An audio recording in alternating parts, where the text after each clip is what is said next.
Okay, so imagine this. You're 20 years old. You inherit a kingdom, but it's messy. Enemies everywhere, people plotting against you from day one. And what do? You don't just defend, you explode. Pure, unstoppable force. That's basically our entry point for Alexander the Great. His life, it's less history, more, epic saga. So today, we're diving deep into this pile of sources you shared, articles, notes, different takes, trying to get a handle on the phenomenon that was Alexander. Exactly. And the mission really is to try and cut through the layers of myth, to see what these sources actually tell us about what made him tick. We want to understand the guy behind the conquest machine, why his story still grabs us, and grapple with the picture that comes out, which is, well, it's complicated, often contradictory. Right. So let's set that scene. He gets the throne, young king, and bam, threats everywhere, rebellions popping up. And his first move, well, it's decisive, yeah, but also pretty terrifyingly brutal. Oh, absolutely. The sources really focus on Thebes as a chilling example. They rebelled, and Alexander didn't just put it down, he made an example, like a brutal one. Razed the city, killed 6,000 people, sold everyone else into slavery. The message across Greece couldn't have been clearer. Don't challenge me. He was, as one source puts it, very starkly, a lion, not a lamb. But then, and this is where it gets fascinating, right away, these sources point out this contradiction. After describing that level of brutality, there's this specific detail. He gave explicit orders to spare one house, just one, the house of the poet Pindar. And that's jarring, isn't it? It shows you this fundamental duality right from the very start. You've got this immense ferocity, but then also, apparently, this deep respect for culture, for art, maybe. It's not just some weird quirk. A lot of these materials suggest this mixed destroyer and admirer of refinement is totally key to understanding who Alexander was. And that complexity, that blend of the brutal and the, cultured, is what fuels the next almost unbelievable step. He's just 22. It's 334 BCE. He crosses the Hellespont into Asia, that little strip of water between Europe and Asia Minor. This wasn't just moving troops. This was basically the launch, the real start of the massive conquest these sources detail. Yeah, and you have to think about the sheer audacity of it. He crosses with, maybe 40,000 men? And he's aiming at the Persian Empire, Darius III's empire, which had dominated everything for 2 centuries. Yeah. Stretching from the Aegean practically to India. I mean, most people would say that's just suicide. But Alexander moves with this incredible confidence, almost unsettling. That first big fight, the Battle of Granicus. The accounts make it sound so vivid. He's not just directing things, he's leading the charge. Helmet shining, his horse Bucephalus going wild, he's right in the thick of it, nearly gets killed. It sounds totally reckless, but the sources kind of frame it as, well, that's Alexander, that's his essence. And the immediate takeaway from that first huge victory, according to these notes, it's simple, really. He would not stop. That relentless drive, that ambition, it wasn't something that developed later. It was right there from the beginning. And that drive just pushed him forward, didn't it? Step after step, like a fire spreading across Persia. You see how each win wasn't just about grabbing land. It was a deliberate move deeper into the enemy's heartland. The Battle of Issus, that's a key one. Alexander finds himself way outnumbered. But he doesn't just rely on, force. He uses strategy. Brilliant tactics, a flanking move with his cavalry that just smashes Darius's elite troops. And once that core breaks, Darius himself, he runs, flees the battlefield. And then you get that duality popping up again in a really strange place. Darius runs off, leaves his whole family behind, mother, wife, kids. So what does Alexander do? The sources seem to pretty widely agree on this. He treats them incredibly well, with honor, dignity. Exactly. Here's the guy who flattened Thebes, right? And now he's showing this deep respect to the family of his enemy. The queen mother, Darius's mom, was apparently so struck by it, she eventually started calling Alexander my son. It just paints such a complex picture, doesn't it? Power, destruction, but also magnanimity. Then his path takes him south, down into Egypt. And what's interesting there is he wasn't seen as just another invader. Mostly, he was welcomed, seen as a liberator, actually, from the Persians who'd been ruling them. Which really shows how conquest looks different depending on who you ask, right? But the really big moment in Egypt, the one the sources keep coming back to, is at the Siwa Oasis, way out in the desert. The priests there at the oracle declare him the son of Zeus Ammon. Now the sources kind of debate was it all staged, was it a genuine mystical thing? But the key point seems to be that Alexander, he believed it, or at least acted like he did. And that's maybe where he crosses this line, in his own head and for others, from man to something more mythic. And that feeling, that sense of destiny maybe, carries him towards the battle that changes everything. Gaugamela. 331 BCE. Just paint the picture for us, the scale of this fight. Well, Darius had pulled together this absolutely enormous army. Some accounts say over 1 million men, though, modern historians argue about the exact numbers. But the point is, it was way bigger than Alexander's force. And Darius had picked the battlefield flat, open ground, perfect for his cavalry and chariots. It was basically set up as the ultimate Persian trap. So how does Alexander possibly win that? His cavalry again, this signature move described as just sweeping in like a storm. He doesn't try to fight the whole Persian line. He focuses, aims for a knockout blow right at the center, right where Darius is.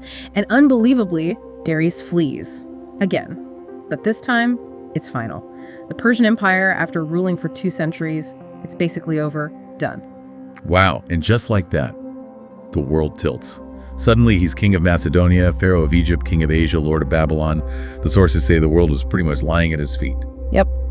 But as these sources really stress, getting everything you thought you wanted, it doesn't always mean you're satisfied. The observation right after this massive win is that ambition is never sated. He conquered an empire, but he just couldn't stop.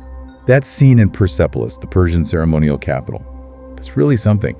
His army's celebrating, feasting in these incredible golden halls. But Alexander, he's described walking through it all alone, carrying a torch. And Persepolis was the symbol, wasn't it? The heart of the old enemy. And then in this moment that the sources interpret differently, maybe it was rage or ritual, or perhaps grief. One says he orders it burned, set ablaze. You get these descriptions of flames licking the sky, centuries of history just going up in smoke. A final brutal statement, revenge, closure, who knows? And even after that, he still marched on. That relentless thing inside him just wasn't done. He turns east. Always east. Into lands that were, literally off the known maps, across deserts, over huge mountains, places most Greeks couldn't even imagine existed. And the motivation seems to shift, doesn't it? It's not just about land anymore. The sources suggest he's chasing something bigger, something more abstract, like eternity. Which eventually leads him all the way to India. And totally new challenges, rainforests, different ways of fighting, and these terrifying war elephants. Yeah, the Battle of the Hydaspes against King Porus, that sounds insane. Porus is described like this giant on a massive war elephant leading them into battle. Just imagine the chaos, trumpets, horses freaking out, soldiers getting trampled. It was brutal, completely different from anything they'd faced before. But Alexander wins. Again. And then once more you see that flash of respect. He asks Porus, the defeated king, how he wants to be treated, and Porus gives that famous answer. Like a king, and Alexander does just that, lets him keep his kingdom basically as an ally. It's another piece of that puzzle, isn't it? The conqueror who also respects sovereignty, sometimes. But right after this massive victory in India, the sources note something changed. A crucial line. But something had changed. And this time the resistance wasn't from an enemy king, it came from his own men. They were just done, exhausted, homesick. Think about it, they'd followed him for 10 years, marched something like 10,000 miles. Yeah, it really speaks to the limits, doesn't it? Even for a leader like Alexander, loyalty has its breaking point. At the Hyphasis River, they just refused, wouldn't go any further east. And the description of Alexander's reaction is pretty powerful, makes him seem very human. He apparently wept, not for the enemy, but for the end of his journey. The invincible conqueror, stopped by the sheer exhaustion of his own army. So they turn back.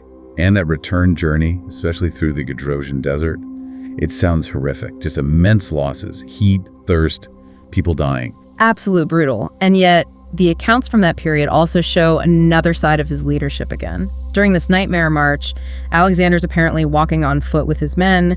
Someone offers him water in a helmet, and he refuses it until his soldiers have water. He's sharing their suffering. It shows he wasn't just some distant emperor, He was down there in the grit with them. But as they get back towards more familiar territory, Babylon and Persia, these internal shadows seem to grow darker. Sources mention close friends dying, Alexander himself killing some companions in these fits of rage. Trust seems to be breaking down within his core group. Yeah, the material points to a transformation. Maybe not into just a simple tyrant, but something else. Something more distant is how one source puts it. It suggests that maybe even he wasn't entirely sure what he was becoming near the end. And so this incredible, relentless story ends back in Babylon. He'd conquered more than anyone ever had, built this vast empire. But peace, it seems like he never really found it. No. His health just crashes. Yeah. And the sources from the time are buzzing with rumors about why he died. Was it poison? Just total burnout. Malaria. We don't know for sure. But the date is clear. June 10th, 323 BCE, Alexander the Great dies. He was only 32. And the reaction was just disbelief. One account says no one could believe it, which makes sense, right? For a decade, the whole known world had seemed to spin around this one man's will. And the fascinating thing is the immediate result, chaos, because he left no clear heir. So this empire, which one source describes as being basically stitched together by force and charisma, it just starts coming apart almost immediately. His top generals, the guys who'd fought alongside him, they turn on each other, they become rivals, and you get decades of war, the Diadochi Wars, that just rip the empire into pieces. And yet, even though the empire itself fractured, the world had fundamentally changed. The sources really emphasize this lasting impact beyond just politics. Oh, absolutely. Greek language, Greek ideas, Greek culture, they spread east like never before. All those cities he founded, the Alexandrias, especially the one in Egypt, it became this legendary hub of learning, science, trade for centuries, a real symbol of that whole Hellenistic age he kicked off. So East met West. They mingled. Okay, often in a bloodied way, as the sources say, but they mingled. And a kind of new world order, you could say, had started. Even his body becomes part of the legend, right? Preserved, supposedly, in honey and gold, taken to Egypt, buried and worshipped like a god. His tomb was apparently a major pilgrimage site for ages. Which brings us back to that big question these sources grapple with towards the end. Who was Alexander? It forces you to really sift through the man, the myth, the meaning. And they offer such different angles, don't they? The haunted kid trying to live up to his dad, the young guy chasing immortality, the military genius who never lost, the leader who somehow bridged worlds while also breaking them. But the one thing that all agree on, no one calls him ordinary. Yeah, and the views are definitely split. Some call him a megalomaniac, just pure ego and power lust. Others see a visionary, someone who, maybe without even meaning to, sparked this huge era of cultural exchange. His empire, built on dreams and swords, he inspired incredible loyalty. I mean, men marched off the mat for him. But his name also brought fear, whispered, like a storm approaching. And the sources draw these interesting symbolic lines too, like he reads Homer, dreams of being Achilles, and then arguably becomes him. He seems to challenge the gods sometimes, but he's always looking for their approval too. He definitely broke the old world, shattered empires, but in doing that, he planted the seeds for what came next, for the Hellenistic world, which connects to the Roman world, and eventually us. And there's that really powerful idea that maybe his greatest conquest wasn't land at all, it wasn't Persia, it was something else entirely, time. Right, because ultimately, thousands of years later, he made us remember him. We're still talking about him. But it's so important, and these sources do this to balance that awe with the cost. His achievements, however amazing, came at a staggering human price. Cities burned like thieves, like Persepolis. Cultures were disrupted, maybe even crushed.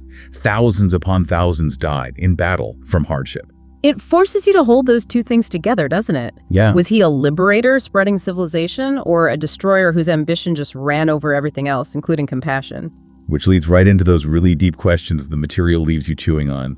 Was it worth it? All that change measured against all that blood. Can you even get that kind of greatness, whatever that means, without that level of destruction? And maybe, are we just naturally drawn to the story of the hero, the conqueror, even when it means kind of ignoring the pain of the people who were conquered? Yeah, those are definitely not easy questions, no simple answers. But the sources seem to suggest that wrestling with those very questions is what makes Alexander's story still feel so alive, so real. It's not just some dusty old legend, it's about life and power and ambition and all their messy contradictions. So stepping back from this whole deep dive into the sources, it feels like Alexander's story taps into something really fundamental in us, doesn't it? This sense of yearning. Yeah, exactly. A yearning to do something lasting, something big, to push boundaries, whether they're on a map or cultural ones, or even just the limits of what we think a human can do. He was definitely flawed, fiery, magnificent even, and also terrifying. And maybe his life works as a kind of mirror, reflecting our own desires sometimes. You know, the desire to lead, to create, to make a mark, to matter. The sources kind of end on this thought. Greatness isn't about being perfect. It's about the pursuit. Relentless, impossible pursuit. It makes you think. When we look up at the stars or dream about achieving something really difficult, when we try to push limits and rewrite what's possible, maybe there's a little spark of Alexander in that impulse. Well, as one of the notes puts it pretty memorably, he's not just in history books, he's in ambition itself. So considering Alexander, his relentless drive, and, well, the immense cost, Thinking about all these different angles the sources give us, what do you think really drives that kind of intense ambition? Is it glory? Is it genuine curiosity? Or maybe something deeper, maybe even darker? Makes you wonder, doesn't it?